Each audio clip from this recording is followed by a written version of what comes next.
کا بڑا شکریہ، حکم کریں جناب۔ محمد حسن بھائی، میرا پہلا سوال واقع کربلا کے کانٹیکس میں صرف 4 سوال آپ سے کروں گا، جی سر۔ اور میں امید کرتا ہوں کہ آپ مجھے مدلل جو ان کا سولوشن ہے اسی حوالے سے جو اصل جو تاریخ ہے یا روایات ہمارے علم میں آتی ہیں انہیں سے براہ راست مجھے جواب دیں گے۔ محمد حسن بھائی، میرا پہلا کوشچن تو یہ ہے کہ جو واقعہ کربلا ہوا، اتنا ایک بڑا انسیڈنٹ ہوا ہماری تاریخ کے اندر، ایک حضرت جی حسین رضی اللہ تعالیٰ عنہ ایک مظلومانہ طریقے سے شہید کر دیا گیا، تو یہ جو اتنا بڑا واقعہ ہو گیا، اس کی اصل سچویشن کیا بنی تھی؟ کیا ایسے حالات بن گئے تھے کہ حضرت حسین رضی اللہ تعالیٰ عنہ کو مجبوراً جانا پڑا اور راستے میں مظلومانہ طور پر ان کے ساتھ یہ انسیڈنٹ واقع ہو گیا؟ تو کیا ایسے حالات پیدا ہو گئے تھے؟ تو میں چاہتا تو ہوں کہ آپ عرض مجھے یہ ہے کہ جو عرض یہ ہے، میں نے آپ کی خدمت میں بھی عرض کیا تھا بھائی صاحب کی خدمت میں مزید تو وضاحت کر لیتا ہوں کہ دیکھیں، امام علی علیہ الصلوۃ والسلام ابو بکر، عمر، عثمان کی خلافت میں رہتے تھے۔ ان کا پالیسی امام علی علیہ السلام کے ساتھ اس طرح تھا کہ تم اگر ہماری حکومت کی مخالفت کرو گے، ہمارے ساتھ بیعت نہیں کرو گے، تو ہم آپ کو قتل کر دیں گے، آپ کو چھوڑیں گے نہیں۔ تو امام علی علیہ الصلوۃ والسلام کو یہ بھی بتایا تھا کہ اگر آپ ہماری بیعت کریں، ہماری مخالفت نہ کریں، ہمیں ہماری لیے کوئی مزاحمت پیدا نہ کریں، تو ہم آپ کو عزت دیں گے، آپ یہاں پہ عزت سے رہیں، آپ کے ساتھ ہمارا کوئی ہم آپ کو قتل نہیں کریں گے، نہ صرف قتل نہیں کریں گے، آپ کو عزت بھی دیں گے۔ تو امام علی علیہ الصلوۃ والسلام رسول اللہ صلی اللہ علیہ وسلم کے حکم سے، نہ یہ کہ وہ ڈرے تھے، نہ یہ کہ اس لیے وہ کمزور تھے، رسول صلی اللہ علیہ وسلم کا حکم تھا کہ اگر میرے بعد آپ کو انصار نہیں ملتے اور لوگ آپ کا ساتھ نہیں دیتے تو آپ مزاحمت نہ کریں خلفائے وقت کی، اور ان کے ساتھ تلوار نہ اٹھائیں، ان کی مخالفت نہ کریں۔ تو امام مولا امیر المؤمنین علیہ السلام نے ان کے ساتھ مخالفت نہیں کیا تھا، تلوار نہیں اٹھایا تھا، اور وہ اپنی زندگی گزار رہے تھے، وہ اپنی پرائیویٹ زندگی گزار رہے تھے۔ جو لوگ ان سے علم سے استفادہ کرنا چاہتے تھے، کوئی ان کو اپنا امام مانتا تھا تو ان کے وہ ہدایت کرتے تھے، لیکن جو حکومتی امور تھی ان میں وہ خلفاء کے ہاتھ میں تھا، ان کے نہ کچھ لینا تھا نہ کچھ دینا تھا مولا امام علی علیہ السلام کا۔ جب امام بقیہ ائمہ علیہ السلام کے ساتھ بھی یہی تھا، امام زین العابدین، امام باقر، امام جعفر صادق علیہ السلام، ان کے ساتھ بھی یہی تھا، خلفاء کا یہی ان کے ساتھ برتاؤ تھا کہ بھئی ہم آپ کو قتل نہیں کریں گے، آپ کو بس آپ ہماری مخالفت نہ کریں، اگر ہم آپ کو آپ کی حالت پہ چھوڑ دیں، ٹھیک ہے نا۔ تو وہ باقی ائمہ طاہرین علیہم الصلوۃ والسلام خلفاء کے خلاف نہ تحریکیں چلاتے تھے، نہ تلوار اٹھاتے تھے، اور ان کا عقیدہ یہی تھا، اہل بیت علیہ السلام سب کا، کہ جو ہمارے خاندان سے قیام کرے گا وہ امام مہدی علیہ السلام ہے، ہمارے خاندان سے مہدی علیہ السلام سے پہلے کوئی قیام نہیں کرے گا، اور جو بھی قیام کرے گا وہ خود شیطان ہے، وہ ہمارا نہیں۔ اور ان کے حدیث بہت ہے، اور وہ اپنے شیعوں کو بھی حکم دیتے کہ انتظار فرج بہترین عبادت ہے۔ لیکن امام حسین علیہ السلام کے زمانے میں ایسا نہیں تھا۔ امام حسین علیہ السلام کے زمانے میں یزید اور بنی امیہ، کیونکہ معاویہ خود جو تھا ایک دور اندیش شخص تھا، بہت ہی مکار آدمی تھا اور بہت سیاست دان آدمی تھا، وہ امام حسن، امام حسین علیہ السلام کو اس طرح کہ جنگ کے میدان میں آ کے قتل کر دے اور ان سے بدلہ لے۔ وہ اپنی مصلحت میں سیاسی مصلحت میں نہیں جانتا تھا، اور سمجھتا تھا کہ یہ ہمارے مفاد میں نہیں ہے، ہم سب کچھ دنیا ہمارے ہاتھ میں، حکومت ہمارے ہاتھ میں، ہمیں کیا ضرورت ہے اپنے لیے ایسا مشکل پیدا کرنے کے لیے، وہ شورش ہو سکتا ہے، کچھ ہو سکتا ہے۔ تو اور امام حسین علیہ السلام کے چاہنے والے، وہ جانتا تھا کہ بہت زیادہ مسلمانوں میں بہت زیادہ ہے اہل بیت علیہ السلام سے محبت کرنے والے، تو وہ بلا وجہ یہ بہانہ کسی کو نہیں دینا چاہتا تھا۔ اس نے اگر امام حسن علیہ السلام کو قتل بھی کیا تو ایسے قتل کیا کہ کوئی اس کو معاویہ سے ربط نہ دے سکے، ٹھیک ہے نا۔ اس نے چپکے سے زہر دلوا دیا، اب ثابت کرو کہ معاویہ نے دیا، یہ تو ناممکن کام ہے۔ اس زمانے میں معاویہ کے لیے انکار کرنے کے بہت سارے طریقے تھے، لیکن جب حکومت یزید کو ملی ہے، یزید کے پاس یہ طریقہ کار نہیں تھا۔ یزید کا یہ تھا کہ ہم امام حسین اعظم بیعت کریں یا نہ کریں، ہم نے ان کو قتل کرنا۔ امام حسین علیہ الصلوۃ والسلام کو قتل بھی اس طرح نہیں کہ چپکے سے اس کو زہر دے دیں، نہیں، قتل اس طرح کرنا ہے کہ بھئی ہم نے بدلہ لینا ہے، بدر کا، احد کا، فتح مکہ کا، رسول صلی اللہ علیہ وسلم نے بدلہ لینا کہ ہماری جو بے عزتی ہوئی ہے، ہمارے خاندان کی بے عزتی ہوئی ہے، بدر میں ہمیں شکست، احد میں شکست، احزاب میں بدترین شکست، حنین میں ہماری بے عزتی ہوئی ہے، فتح مکہ ہمارے خداؤں کو ان لوگوں نے توڑا ہے۔ تو یہ تو پیغمبر صلی اللہ علیہ وسلم کو قبر سے نکالتے کہ بدلہ تو نہیں لے سکتے تھے نا۔ تو ان کے خاندان کے ساتھ، کیونکہ ان کا ذہن جاہلی والے ذہن تھا، قبائلی ذہن ہے کہ بنی ہاشم نے ہمارے ساتھ جو کیا ہے ہم بنی ہاشم کے ساتھ وہی کریں گے۔ تو اصل جو تھا واقعی کربلا کی اصل وجہ یہی ہے۔ کہ امام حسین علیہ الصلاۃ والسلام کو کسی حالت میں زندہ نہیں رہنے دینا، ان سے بدلہ لینا. تو ہمارے مقاتل میں موجود ہے، مخالفین کے مقاتل میں موجود ہے کہ امام حسین علیہ الصلاۃ والسلام نے بار بار کہ مجھے کس جرم میں قتل کرنا چاہتے ہو. روز عاشور امام حسین علیہ السلام نے اپنے خطبے میں کہا کہ کیا میں کلمہ کا منکر ہوں، شہادتین کا منکر ہوں؟ کیا میں نے دین میں اضافہ کیا ہے؟ کیا میں نے دین سے کسی چیز کو کم کیا ہے؟ کیا میں قرآن کا منکر ہوں؟ کیا میں کسی کا قتل کیا ہے جو تم مجھ سے ادھر جنگ کرنے کے لیے آئے ہو؟ یہ سوال جو کیا جاتا ہے نا، اس طرح کا سوال ایک ایسے شخص کا سوال نہیں ہو سکتا کہ اس نے خود بغاوت کا علم بلند نہیں کیا نا. وہ ایک شخص جب اس نے خود تحریک چلا رہا ہے کہ میں معاویہ کو، بنی امیہ کی حکومت کو گرا دوں، تو اس طرح سوال کرنا ہی بیچا ہے. اور سامنے والے کا بھی یہ جواب آسان ہے کہ بھئی آپ نے بغاوت کی ہے نا، بھئی آپ نے کسی کو قتل نہیں کیا، حلال حرام نہیں کیا، لیکن خلیفہ وقت کے خلاف تم نے بغاوت کیا، ہم اس لیے آپ سے لڑنا ہمارے لیے ہمارا فریضہ ہے. لیکن امام حسین علیہ السلام کا یہ سوال کرنا خود واضح دلیل ہے کہ انہوں نے بغاوت نہیں کیا، انہوں نے تحریک نہیں چلائی ہے.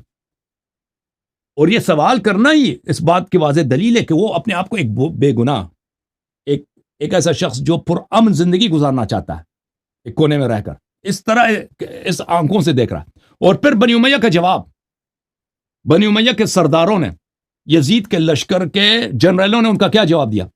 کہا کہ بالکل آپ نے کوئی کام نہیں کیا، آپ نے نہ قرآن میں اضافہ کیا، نہ دین میں اضافہ کیا، نہ آپ کوئی قاتل ہیں کہ ہم کسی کے قتل کے جرم میں آپ کو پکڑ رہے ہیں.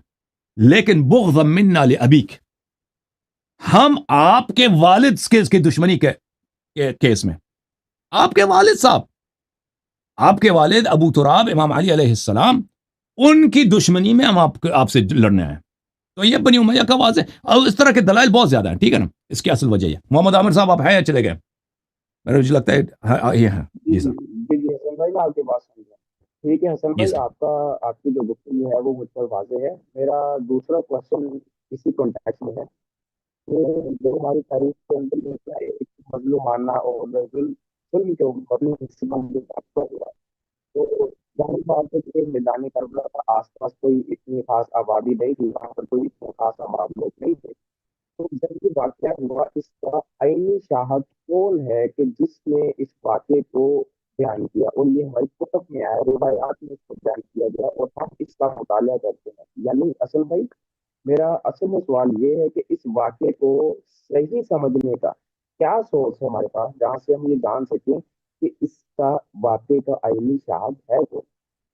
تو اس واقعے کے تو بہت سارے عینی شاہد تھے نا، کیونکہ عمر ابن مرجانہ نے، عبید اللہ ابن زیاد نے ہزاروں کے ہزار، دسیوں ہزار فوج بھیجے تھے.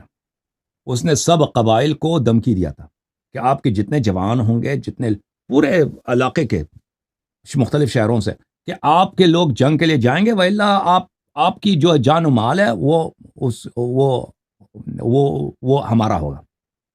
تو اور جو جائے گا اس کو پیسے دیں گے. بالخصوص قبائل کے جو لیڈر تھے، جو قبائل کے جو بزرگ تھے، جو جو افراد تھے، ان کے لیے وعدے وغیرہ دینا کہ آپ کو اتنے انعام ملے گا، درہم دینار ملے گا. تو بہت سارے ہزاروں کی تعداد میں اس نے بھیجے تھے، ٹھیک ہے نا. تو ان لوگوں نے دیکھیں.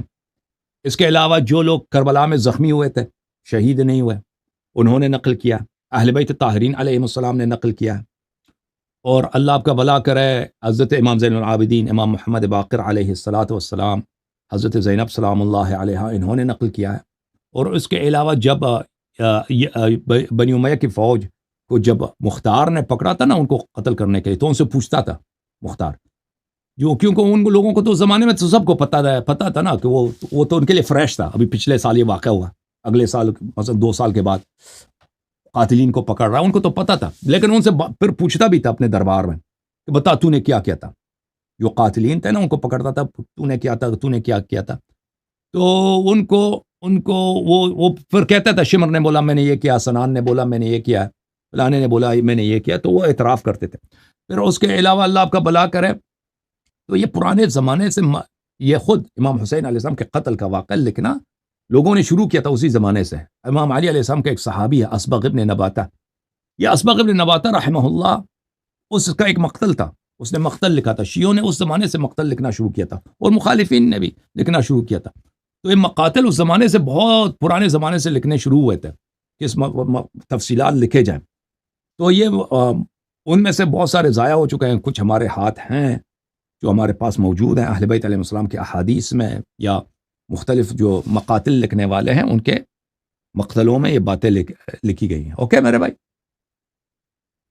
جی حسین محمد حسن بھائی، آپ کی بات مجھ پر واضح ہے، صرف ایک چھوٹا سا نقطہ یہاں پر اور واضح کر دیجیے کہ سب سے پہلے کون سی کتاب لکھی گئی باتیں کربلا پہ، اور وہ کب لکھی گئی سب اور سے کس نے پہلے لکھی گئی؟ اسباغ ابن نباتہ کی جو ہے مقتل ہے، امیر المؤمنین علیہ اور السلام کے اس ایک کے صحابی ہیں، شیعہ ہیں، اسباغ ابن نباتہ، اس کا مقتل ہے۔ اس کے علاوہ بھی بہت سارے مقاتل لکھے گئے تھے اسی زمانے میں، جو اس زمانے کے دور تھے کے لوگ تھے نا، انہوں نے لکھے تھے، لیکن اسباغ ابن نباتہ تو اسی زمانے کا آدمی تھا، اس کے اور علاوہ بھی تھے۔ تو یہ پرانے جو کتابیں ہیں بہت سارے ان میں سے ضائع ہو گئے، لیکن نئے والے جو بعد میں آئے ایک دو نسل کے بعد، انہی کتابوں سے انہوں نے نقل کیا، انہی کتابوں سے مجموعہ اخذ کیا۔ جی ہاں، سب سے پہلا وہی ٹھیک ہے اسباغ ہے۔ محمد حسن بھائی، جی سر، آپ محمد کی حسن بات میرا مجھ نام نہیں، پر میرا نام واضح حسن ہے۔ ہے۔ محمد کاش میرا نام ہوتا، خوبصورت نام، لیکن میرا نام محمد نہیں، میں محمد کا خادم، ٹھیک ہے حسن نوکر بھائی، ہوں۔ جی سر۔ میرا تیسرا کوشچن آپ سے یہ ہے کہ واقعہ کربلا میں حضرت حسین علیہ الصلوۃ والسلام کو شہید کر دیا گیا، ان کا جو گردن تھی وہ سر سے جدا کر دی گئی، تو پھر ہمیں صحیح بخاری کے مطابق شاید ملتا ہے کہ ان کی ابن زیاد کے پاس ان کا سر لے کے جایا گیا، پھر انہوں نے چھڑی کے ساتھ اشارہ بھی کیا گیا ان کے ٹچ کی سر کو۔ تو پوچھنا میں یہ چاہتا ہوں کہ حسین علیہ الصلوۃ والسلام کا جو بقایا جسم تھا وہ کہاں پر دفن کیا گیا، یا عراق کے اندر کیا جو ان کا مقبرہ بنا ہے اس کی تعمیر کب کی گئی، اور ان کا سر جو تھا وہ کہاں پر دفن کیا گیا؟ تو امام حسین علیہ السلام جب کربلا آئے تھے نا، تو یہ علاقہ انہوں نے وہاں پہ بنی اسد قبیلہ کے لوگ رہتے تھے، تو انہوں نے بنی اسد والوں کو بلایا اور ان سے ہی خرید لیا زمین، جو ہے انہوں نے خود خرید لیا ان سے، کہ یہی ان کو پتا تھا کہ میں یہاں میری شہادت ادھر ہونی۔ بس یہ آخری سوال ہے، بس میں خدا حافظ، اللہ آپ کو جزائے خیر ہے۔ تو انہوں نے کہا کہ وہ تو بہت متعدد احادیث میں بتاتے تھے کہ میں جانتا ہوں کہ میرا قبر کہاں ہوگا،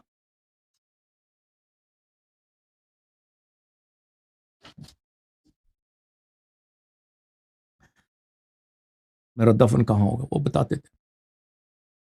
ام سلمہ کو بھی بتایا، ام سلمہ نے کہا کہ آپ اس علاقے کو جانتے ہیں؟ انہوں نے کہا میں آپ کو دکھا دوں۔ ام سلمہ کہاں دکھاؤ؟ امام حسین علیہ السلام نے بسم اللہ کا اشارہ کیا، کربلا سامنے آ گئی۔ ام سلمہ رضی اللہ عنہ کہا یہ میرا مسجد۔ امام حسین علیہ السلام کو پتا تھا کربلا کی مٹی کہاں ہے، کربلا کی مٹی سے ان کی آشنائی تھی، تو جب وہاں پہنچے تھے تو انہوں نے وہ علاقہ خرید لیا تھا، اور پھر بنی اسد والوں سے شرط کیا تھا کہ اب یہ میری ملکیت ہے، اب لیکن میں تمہیں اجازت دیتا ہوں کہ تم رہو، لیکن تم نے جب میری شہادت ہو تو تم نے میری تدفین اور میرے اصحاب کی تدفین میں تم نے شرکت کرنی ہے، مدد دینا۔ انہوں نے کہا تھا ہاں کہ ہم کر لیں گے، اور پھر یہ بھی کہا تھا کہ قیامت تک جب تم میرے ظاہر ہوں گے، ظاہروں کی تم نے خدمت کرنی، میرے مہمانوں کی تم نے خدمت کرنی۔ بس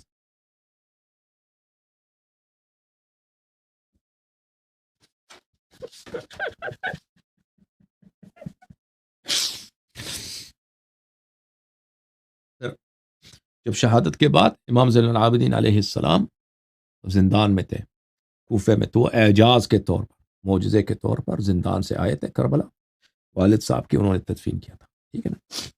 اور سر مبارک وہ اسارت کے بعد واپس لائے تھے، انہوں نے بدن سے ملحق فرمایا تھا۔ بعض روایت میں یہ بھی ملتا ہے کہ ان کا سر مبارک امیر المؤمنین علیہ السلام کے حرم میں مدفون ہے، نجف میں مدفون ہے، اور حضرت امام جعفر صادق علیہ السلام سے زیارت بھی مروی ہے کہ وہ امام حسین علیہ السلام کے سر مبارک کی زیارت نجف اشرف میں کرتے تھے۔ سلام اللہ علیہ مجمعین، لعنت اللہ علی الظالمین، لعنت ہے اس امت پر، لعنت ہے اس امت پر، اللہ کی لعنت ہے۔ یہود و نصارا نے یہ نہیں کیا بھائی، یہودیوں نے نہیں کیا، نصارا نے نہیں کیا، ہندوؤں نے نہیں، مشرکین نے، وہی جو پرانے مشرک تھے نا، زبردستی جنہوں نے کلمہ پڑھا تھا مولا کے تلوار کے ڈر سے، رسول اللہ صلی اللہ علیہ وسلم کے خوف سے، جنہوں نے کلمہ پڑھا تھا، انہوں نے قرآن کے ساتھ یہ کیا۔ اچھا، ہماری بہن ہے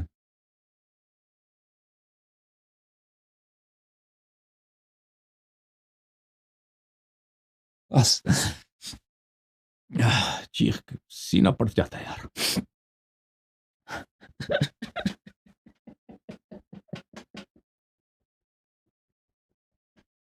صلى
الله عليك يا أبا عبد الله.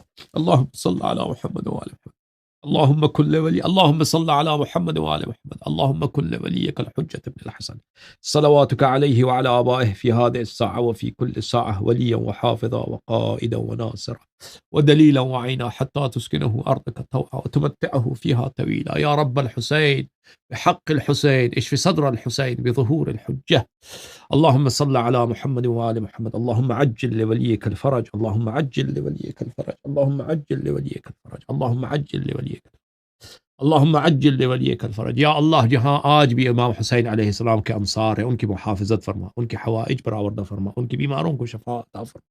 جو امام حسین علیہ السلام کے منکر ہیں، جو امام حسین علیہ السلام کے قاتلین کی صفائی پیش کرتے ہیں، جو امام حسین علیہ السلام پر ظلم کرنے والوں سے محبت کرتے ہیں، یا اللہ لعنت فرما.